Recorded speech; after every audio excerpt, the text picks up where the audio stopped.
എന്താ പറഞ്ഞേ? എന്താ പറഞ്ഞേ? പൈസ വേണ്ട. ജീപ്പ് എടുക്ക്.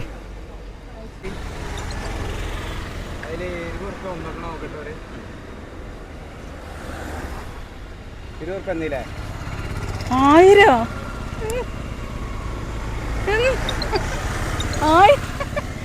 നെക്കിയോടത്ത് പോയതാ. ഇതിൽ 1000ന്റെ ആണ് കാണുന്നത്. 20 എഡ്രിക്കോട് തിരൂർ റോഡിലൂടെ പോകുന്ന ആൾക്കാർ ഒന്ന് ശ്രദ്ധിക്കുക. പിന്നെ മമ്മാലിപ്പടി എത്തുന്നതിന് മുന്നേ ഒരു പക്ഷേ ഈ വീഡിയോ കാണുമ്പോൾ പിന്നെ ഒരുപാട് ഈ ഒരു ഫാമിലിക്ക് വലിയൊരു സൗകര്യമായിരിക്കും, ഒരു സഹായമായിരിക്കും. ഒന്നാമത് ഇവിടെ കടും ചൂടാണ് അല്ലേ മച്ചോ? ഭയങ്കര ചൂട് പറഞ്ഞു കഴിഞ്ഞാൽ ഭയങ്കര ചൂടാണ്. പിന്നെ നിങ്ങളുടെ പേരെന്താ? എൻ്റെ പേര് റസിയ. റസിയ അല്ലേ? എവിടെ വീട്? ഞാൻ വേങ്ങര. വേങ്ങര. എന്തപ്പോൾ ഇങ്ങനെ ഒരു കച്ചവടം ഇതിൽ എന്തൊക്കെയുണ്ട് ഒന്ന് ആദ്യം അത് പറയും. എന്താണ് ഇവിടുത്തെ കച്ചവടം? ഇത് ആദ്യം ഞാൻ മുല്ലപ്പൂ ആയിട്ടാണ് വന്നത്. ഈ മുല്ലപ്പൂ ഞാൻ വിറ്റ് കഴിഞ്ഞു. മുല്ലപ്പൂ അല്ല, എന്നിട്ട് അത് അപ്പോൾ അത് വിറ്റ് കഴിഞ്ഞപ്പോൾ ഞാൻ പിന്നെ ഇവിടെ ഇരിക്കാൻ എന്തെങ്കിലും വേണ്ട വെച്ചിട്ട് ഇങ്ങനെ കുപ്പി വെള്ളം, കുറച്ച് മത്തക്ക വെള്ളം. ഞാൻ ആദ്യത്തെ ദിവസം കണ്ടപ്പോൾ ഇവരെ കണ്ടപ്പോഴേ അന്ന് കച്ചവടം കുറവായിരുന്നു. അന്ന് കുറച്ച് ഡിമ്മായിരുന്നു. എന്നാൽ അന്ന് എന്നെ കണ്ടേക്ക് നിങ്ങൾ എന്തോ ഒരു സാധനം പറഞ്ഞല്ലോ, ഒരു ഡയലോഗ് പറഞ്ഞു. എന്തേന്ന് പറഞ്ഞതെന്ന് പറഞ്ഞാൽ പ്രഷർ കേൾക്കട്ടെ. എന്നെ കണ്ടപ്പോൾ നിങ്ങൾക്ക് എന്തോ ഒരു സംഭവം പറഞ്ഞു. അന്ന് വത്തക്കത്ര ഇതിൻ്റെ മുഴുവൻ വത്തക്ക ഉണ്ടായിരുന്നു, വെള്ളം ഉണ്ടായിരുന്നു. എന്താ അന്ന് എന്നോട് പറഞ്ഞത്? പ്രഷർ അറിയട്ടെ. അല്ല, അത് റോട്ടിൽ നടക്കുന്നവിടെ തലയിൽ കൂടെ വിൽക്കാനാ തോന്നിയത്. അങ്ങനെ എന്നെ കണ്ടേക്ക് രാത്രി ഒന്നും സെയിലായിട്ടില്ല, ഒരു കച്ചവടം ഉണ്ടായിരുന്നില്ല. അപ്പൊ തലയിൽ കൂടെ വിൽക്കണോ എന്താ ചെയ്യാ?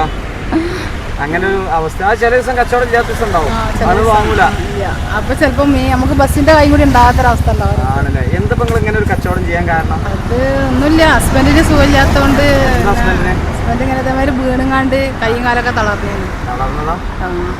അപ്പൊ അതൊക്കെ ഫിസിയോതെറാപ്പി കഴിഞ്ഞ് അപ്പൊ ഒക്കെ മാറി എണീച്ച് ഇപ്പൊ ആൾക്ക് ഇടക്കിടക്ക് ഇങ്ങനെ അവസ്ഥമാരൊക്കെ വരുന്നോണ്ട് പിന്നെ മരുന്നിനൊക്കെ പൈസ വേണം. ഇപ്പം അങ്ങനെയൊക്കെയുള്ള ഒരുപാട് പ്രശ്നങ്ങളൊക്കെ ഉണ്ട്. അപ്പോൾ പിന്നെ ഞാൻ മുല്ലപ്പൂ ഞാൻ വീട്ടിൽ വെച്ച് ഉണ്ടാക്കിയെന്നൊരു സംഭവമാണ്. അപ്പോൾ റോട്ടിലേക്ക് ഇറക്കി ആരെങ്കിലും വാങ്ങി പോകുമ്പോൾ അപ്പോൾ അതിൽ നിന്ന് കിട്ടിയ ലാഭം കൊണ്ട് ഞാൻ പിന്നെ ഇതൊക്കെ ലാഭം പറഞ്ഞു കഴിഞ്ഞാൽ എന്താ ലാഭം പറയും? ഇതാണിപ്പോൾ ലാഭം, അല്ല വലിയൊരു സംവിധാനം ഒന്നുമല്ല. എത്ര മക്കളെ? വലിയ പൈസ കൊണ്ട് ഞാൻ ഇത് ഉണ്ടാക്കി. എത്ര മക്കളാ? എനിക്ക് 5 ആളുണ്ട്. 5 ആളാ? ഈ 5 മക്കളെ നോക്കണ ഈ ഒരു കച്ചവടത്തിലാണ്? അല്ല, അത് ഹസ്ബൻഡിനെ കൊണ്ട് കഴിയണ മാതിരിയൊക്കെ നോക്കുന്നുണ്ട്. അത് മൂപ്പര് പിന്നെ മരുന്നിനൊക്കെ ആരെങ്കിലും പൈസ ഒക്കെ കൊടുക്കും സുഖമില്ലാത്തതുകൊണ്ട്. അപ്പൊ അതിനൊക്കെ അങ്ങനെ ജോലിയൊന്നുമില്ല. ഇല്ല, ആദ്യമായിട്ടാണ്. അപ്പൊ ഒരു 15 വർഷത്തിൽ നിന്ന് കണ്ട് ആദ്യമായിട്ടാണ്.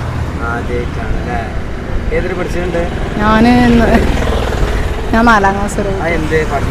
അന്ന് അത് എന്നാൽ ആദ്യകാലത്ത് ഉമ്മാക്ക് സുഖമില്ലാതെ ഇരിക്കണോണ്ട് ഉമ്മ വീട്ടുപണിക്കൊക്കെ പോകണം. അമ്മയായിരുന്നു പ്രസവ പണിക്കൊക്കെ പോകണം. മക്കൾക്ക് നല്ല വിദ്യാഭ്യാസം കൊടുക്കുന്നുണ്ടോ? മക്കൾ പഠിക്കോ? മക്കള് മോനൊക്കെ പഠിച്ച് അത്യാവശ്യം പഠിച്ചിട്ടുണ്ട്. 10 വരെ. അപ്പോൾ മോള് പിന്നെ അവനക്ക് 24 വയസ്സുണ്ട്. ഓനിപ്പോൾ പോയിക്കണം. ഇപ്പം ഇന്നലെ പിന്നെ സ്നേഹിതൻ്റെ കറോപ്പിലാണ് പോയത്. അപ്പോൾ പണിയൊന്നും ആയിട്ടില്ല. മൊത്തം ഒരു പ്രയാസം ഉണ്ടല്ലോ.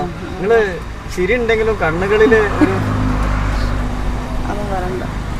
ഇപ്പോൾ മോന് ചെറിയ മോന് മൊബൈൽ ഷോപ്പിൽ ഉണ്ട്. ഓനിപ്പോൾ എന്തെങ്കിലും കൊടുന്ന വാടക ജീവിതം വാടകയ്ക്കാണ്. അപ്പോൾ അങ്ങനെയൊക്കെ കഴിയും. പിന്നെ വീട്ടിൽ അത്യാവശ്യം ഒന്നും നമ്മളെ കയ്യിലൊന്നും ഇല്ലാതാകുമ്പോൾ അങ്ങനെ ഇറങ്ങിയൊരു സാഹചര്യം. ഞാനൊരു 11 മണി. എത്ര നേരം നിൽക്കും? ഞാൻ ചിലപ്പോൾ 4 മണി വരെ 4:30 വരെ ഉണ്ട്. കച്ചവടമില്ലാതെ വീട്ടിൽ ചെല്ലുമ്പോൾ ഒന്നും ഉണ്ടാവില്ല. അപ്പോൾ ഞാൻ എൻ്റെ മാപ്പിളോട് പറയും ഞാൻ വീട്ടിലേക്ക് വരണ്ടേ. അപ്പോൾ ഈ വെയിലത്ത് നിന്നിട്ടൊന്നും ആയില്ല എന്നുള്ളൊരു. ആണ് 15 കച്ചവടം ഉണ്ടാവും. 500 രൂപേൻ്റെ കച്ചവടം ഉണ്ടാവും. 500 രൂപേൻ്റെ കച്ചവടം ഉണ്ടാവും ഉണ്ടെങ്കിൽ. ഇത് വിറ്റ് കഴിഞ്ഞാൽ 500 രൂപ. 500 രൂപയാണ് കിട്ടുകയല്ലേ? അതിനൊക്കെ എത്ര വെയിൽ പറയാം. വെയിൽ എങ്ങനെ ഉണ്ട് ഒന്ന് പറഞ്ഞു കൊടുക്കേണ്ട പ്രേക്ഷകർക്ക്. വെയിൽ അത്യാവശ്യം നല്ല ചൂടാണ് ഉള്ളത്. ഒരു 11 മണിക്ക് ചൂട് വന്നാൽ തന്നെ നല്ല നമ്മുടെ ശരീരത്തിന് ഏൽക്കണ ചൂടാണ്. പിന്നെ നമ്മളിങ്ങനെ തട്ടിമുട്ടിയൊക്കെ ഇങ്ങനെ സഹിച്ചു പോവുക. പിന്നെ ഇവിടെ കണ്ടൊരു തണലൊന്നുമില്ല. ഭയങ്കര മേലെ ഒരു മരത്തിൻ്റെ ഒരു തണലിപ്പൊന്നും കാണാനില്ല. പിന്നെ ആ ഏരിയയിലൊന്നും നമുക്കവിടെ നിൽക്കാനൊരു ഇതില്ലാത്തതുകൊണ്ട് വെള്ളത്തിന് ആര് ചോദിച്ചു? വെള്ളം വെള്ളം എവിടെ നിന്ന് എടുക്കണത്? വെള്ളം ആ വീട്ടിൽ നിന്ന് ആ വീട്ടുകാർ കുടിക്കണ വെള്ളം തന്നെയാണ്. വെള്ളം എടുക്കുന്നുള്ളത് നല്ലൊരു കാര്യമാണ്. ഞാൻ ഫസ്റ്റ് ചോദിച്ചത് അതാണ്. അതെ, പ്രേക്ഷകരോട് ഒരു കമ്മിറ്റ്മെന്റ് ഉണ്ട്. ബൈക്ക് എടുക്കുന്നതിന് മുമ്പ് ചോദിച്ചു, അത് ഞാൻ നോട്ട് ചെയ്ത്. ഇവിടുന്ന് മേടിച്ചിട്ടുണ്ട് കേട്ടോ. നിങ്ങൾക്കും വേണ്ടിയിട്ട് കുടിച്ച് കാണിച്ചു തരാണ് അല്ലേ മച്ചോ?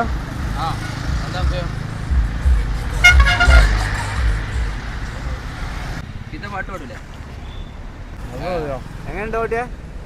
നല്ല മധുരം. നല്ല മധുരം അല്ലേ? Thank you. എന്താ പറഞ്ഞേ? എന്താ പറഞ്ഞേ? പൈസ വേണ്ട പറയണ. ഇന്നോടാണ് ആൾക്കാരൊക്കെ പൈസ വേണ്ട പറയലുണ്ട്. അതെന്താന്നോ? പക്ഷെ നമ്മള് പൈസ ഫ്രീ ആയിട്ട് എവിടുന്നും ഇതാവില്ല കേട്ടോ. ജീപ്പ് എടുക്ക്, ജീപ്പ് എടുക്ക്.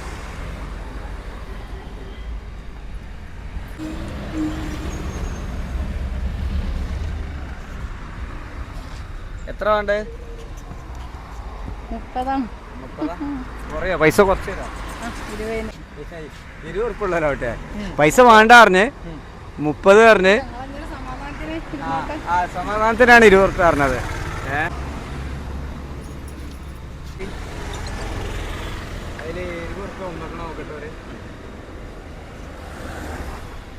20 ഉറുപ്പ എന്നീലേ?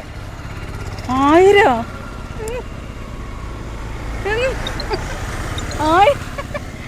നെക്കിയോടത്ത് പോയതാ. ഇതിൽ 1000ന്റെ ആണ് കാണുന്നത്. 20 അല്ല? അല്ല അല്ലേ? എന്റെ തമ്പ് 2000 ആണല്ലോ പറ്റി. അങ്ങനെ എന്തിനാ? അല്ലാതെ 1000 തന്നെ തോന്നുന്നു.